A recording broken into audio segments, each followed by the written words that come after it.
Hey, my friends, it's your girl Cassandra coming at you with today's 10-minute takeaway. Happy Sunday. I hope you had an amazing weekend. We've been doing this series called 10-minute takeaways all month. So I hope that if you've been enjoying this content, you'll go back and watch the other videos. Today, we're doing this mini series on obedience. Last few days we talked about things that can kind of hinder your purpose, your calling, your destiny, and now we're talking about things that are going to catapult you and launch you and move you forward into your purpose, calling, and your destiny. And then I noticed like the last couple days and the next 2 days, these topics kind of fall into under an umbrella that I would say they all kind of are like obedience topics. So that's why I said we're doing like a mini series within a series. But before we get started, if you don't know who I am, my name is Cassandra Bellevue. I am a certified life coach and an author. And we're going to get into this topic of stewardship. Before I get there, I got to do my housekeeping commercials. I encourage you to go out there to CassandraBellevue.com for 3 reasons. Number 1, join the email family.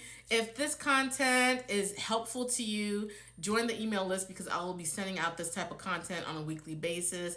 Also, you guys will be the first to know when we're doing any type of sales or promotions.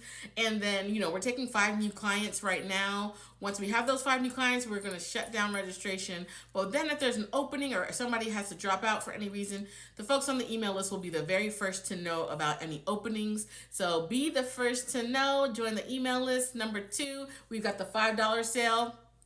That's happening right now. So go out there and get you some hats and some tanks and some t-shirts. The weather is warming up and getting nice. We've got the logo on it, pressed but not crushed, so you can check it out. Also, the third, and to me, the most exciting thing is my $15 sale that's happening right now. So I have 2 books, Pressed But Not Crushed, and then the 30-day devotional that goes along with it. And so that's on sale on my website right now for $15. And so if it puts it in perspective, Pressed But Not Crushed by itself is $17.99 retail price. And so we're doing this combo deal because I want you to get into something in 2024 that's going to give you your motivation, give you your fight back if you're one of those people who are like, you've had enough. You're ready to quit. You're ready to throw in the towel. This book is for you because it's about perseverance. It teaches you how to get your fight back, teaches you how to get armored up when you're facing all types of spiritual warfare and things like that, because I want to see you win and I want to see you crossing the finish line in 2024. You hear me?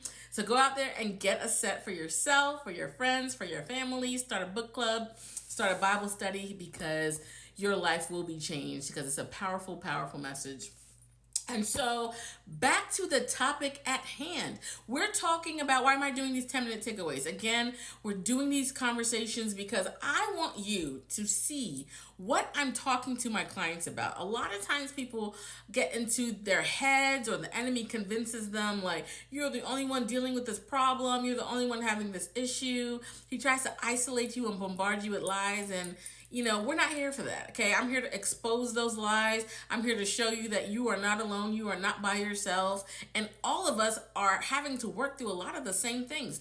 Those of us who are purpose-driven, those of us who are going after our purpose and calling, a lot of us are dealing with the same challenges and obstacles. You are not alone. And that's why I love about this new promotion that we're running, where we're taking 5 new clients. We're bringing you guys in. You guys are going to start together. You have a built-in support system.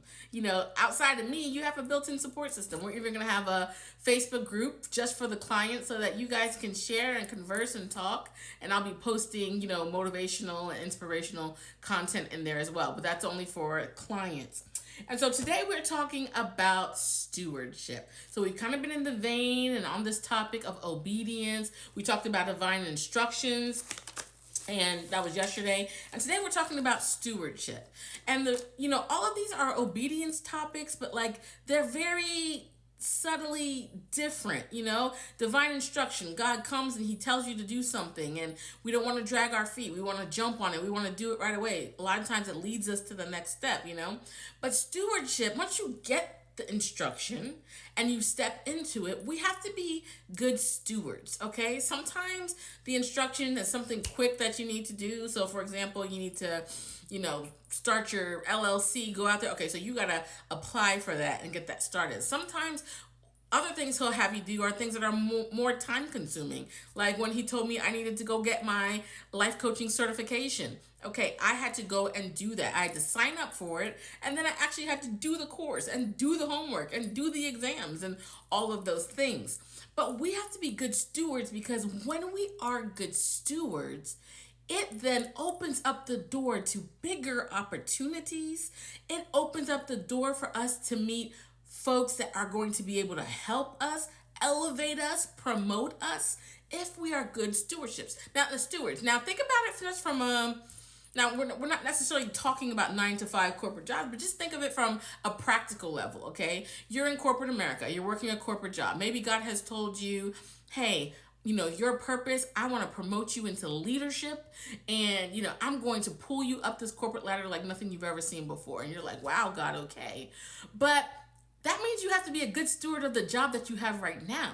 Because if there are people who are watching you and you're not doing a great job and you're putting in the bare minimum, okay, or you have a poor attitude, they're watching you and they're saying, is this what I want to elevate into my leadership? You got to be doing good, handling what you've already been given, right? And so one of the easiest examples of this, or illustrations of this, is actually the parable of the talents. And this is actually found in Matthew chapter 25. And I'm just going to read a little bit of it, just highlight some points. And so this is Matthew 25, verse 14.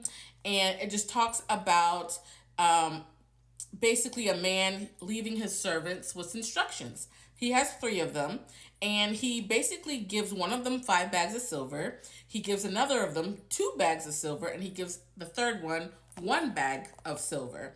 And basically he says to them, multiply it, make it grow.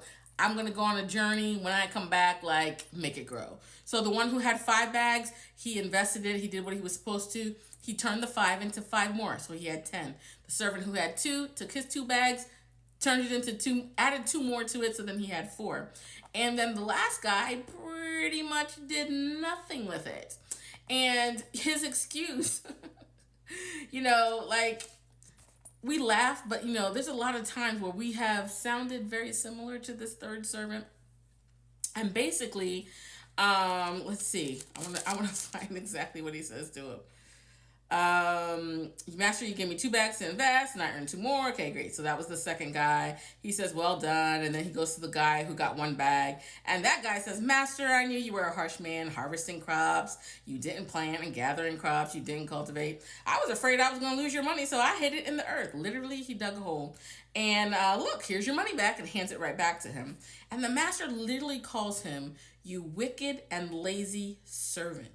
If you knew I harvested crops I didn't plant and gathered crops I didn't cultivate, why didn't you just deposit my money in a bank? At least I would have gotten some interest from it. And so he takes the bag from the wicked and lazy servant, and he gives it to the servant who had 5 bags and turned it into 5 more bags, for a total of 10. So now that guy's got 11 bags. And so you see how that works even there. So the third guy literally got thrown out. His fate wasn't that great. You can go ahead and find that scripture and read what happens to him. But, one thing to note is that the guy who did the best had his 5 bags, produced 5 more bags, had 10. Now he gets 11, right? And so that illustrates promotion and enlarging your tents and giving more opportunity, because now you're trusted, right? So being a good steward is so important. And so there's many of us who have assignments, we have things that we know we're supposed to be doing, and maybe we're just not doing a great job. Hey, there's still time to repent and get back on track, okay? If you don't remember what God asked you to do, ask him to tell you again. He's such a good father. He is more than happy to do that. So I'm encouraging you this week, be a good steward. Be reminded of what he asked you to do and jump on it. Don't even play about it. So you guys, I hope you found that encouraging. I encourage you to go out to my linktree/Cassandra Bellevue. Book a free 15-minute appointment with me. We can talk about your goals and what you're trying to do and see if Bellevue Life Coaching is a good fit for you. If you want, some people just bypass and just book an hour. Feel free to do that as well. You will get some tips and tricks and get a game plan, But I encourage you to join the 2 tracks where we do mindset and execution. So I'll catch you guys later on the